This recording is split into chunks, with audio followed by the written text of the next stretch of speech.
Welcome to IBDeditorials.com.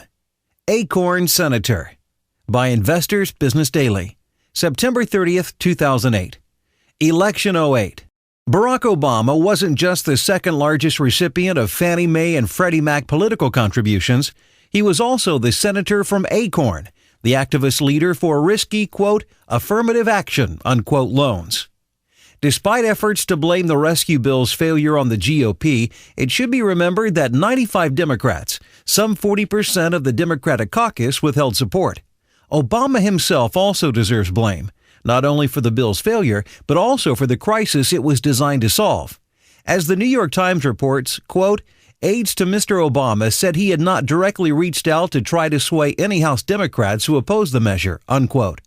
Is the reason the fact that the slush fund for ACORN in the original bill, siphoning off 20% of any future profits for such activist groups, was trimmed from the tree? Obama, who once represented ACORN in a lawsuit against the state of Illinois, was hired by the group to train its community organizers and staff in the methods and tactics of the late Saul Alinsky. ACORN would stage in-your-face protests in bank lobbies, drive-through lanes, and even at bank managers' homes to get them to issue risky loans in the inner city or face charges of racism. In the early 1990s, reports Stanley Kurtz, senior fellow at the Ethics and Policy Center, Obama was personally recruited by Chicago's ACORN to run training sessions in, quote, direct action, unquote. That's the euphemism for the techniques used under the cover of the Federal Community Reinvestment Act to intimidate financial institutions into giving what have been called, quote, ninja, unquote, loans. No income, no job, no assets to people who couldn't afford them. CRA was designed to increase minority home ownership. Whenever a bank wanted to grow or expand, ACORN would file complaints that it was not sufficiently sensitive to the needs of minorities in providing home loans. Agitators would then be unleashed. Chicago's ACORN used Alinsky's tactics against institutions such as Bell Federal Savings and Loan and Avondale Federal Savings. In September 1992, the Chicago Tribune described the group's agenda as, quote, affirmative action lending, unquote. Obama also helped ACORN get funding. When he served on the board of the Woods Fund for Chicago with Weather Underground terrorist William Ayers, the Woods Fund frequently gave ACORN grants to fund its activist agenda. In 1995, Kurtz reports, Obama chaired the committee that increased funding of ACORN and other community organizers.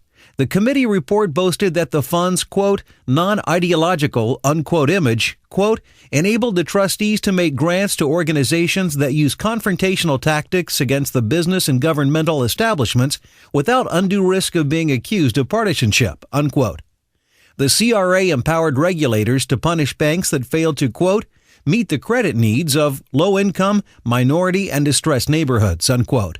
It gave groups such as ACORN a license and a means to intimidate banks, claiming they were, quote, redlining, unquote, poor and minority neighborhoods.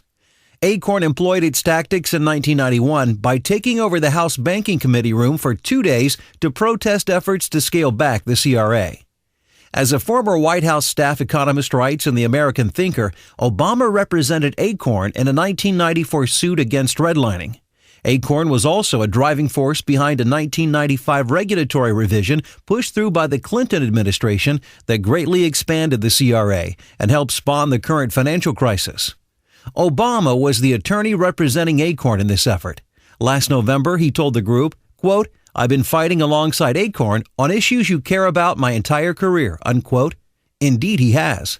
Obama was and is fully aware of what ACORN was doing with the money and expertise he provided. The voter should be aware on November 4th of the roles of both in creating the current crisis. Copyright 2008 Investors Business Daily. Read to you by OutloudOpinion. For more podcasts, visit IBDeditorials.com.